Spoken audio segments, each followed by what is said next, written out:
स्टेटसला टाकल्यानंतर काही दिवसानंतर हात पाय दुखायला सुरुवात होते. अरे त्यावेळी ते जिमला खरंच जायला पाहिजे का घरीच राहायला पाहिजे ह्याच्यावरती खूप छोटीशी म्हणजे मराठी बघा मी मगाशीच बोललो की जशी वळवळ तशी आहे. तुम्हाला एखादा समोर प्रसंग घडलेला दिसला की कविता घडते, एखादं दुःख असेल तर कविता घडते, एखादी सुखाची गोष्ट असेल तर कविता घडते. तसंच मी एखादा समोर व्यायामला जाताना बघितलं आणि त्या जिमच्या ज्या कंडिशन्स असतात त्याच्यावरती छोटीशी एक कविता लिहिलेली आहे. म्हणजे तुम्हाला ती बऱ्याचदा ती मुलांना हवी हवीशी वाटेल, स्वतःच्या जवळची वाटेल अशी एक छोटीशी कविता. कवितेचं नाव आहे व्यायाम. आता वाटते ललकारू, म्हणजे 1-2 दिवस झाल्यानंतर बॉडी येते ना थोडी, बरोबर ना.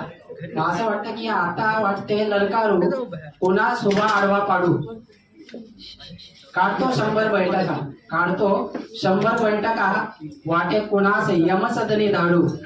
यमसदनी म्हणजे समजलं असेल. 2 दिवस मी उठलो, ओके स्टेटस ठेवलं मी, 2 दिवस उठलो. त्याच्या पुढची ही कविता आहे. 2 दिवस मी उठलो, अंग भरून झडलो.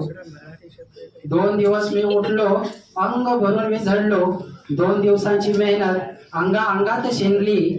2 दिवसाची मेहनत अंगात शिनली आणि 4 बैलांची ताकद माझ्या दंडात भरली. आणि 4 बैलांची ताकद माझ्या दंडात भरली. आठवड्याचा दुर्दैवी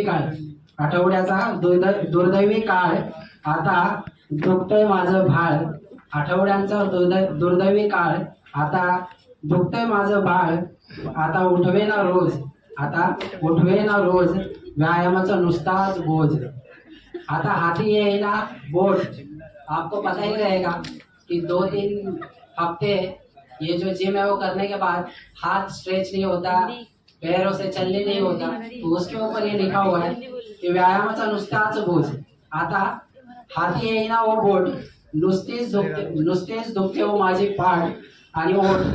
नको व्यायामाचा नाट, उगाच धरली मी ही वाट. आणि व्यायाम आता सोडून धरली मी घरचीच वाट. धन्यवाद.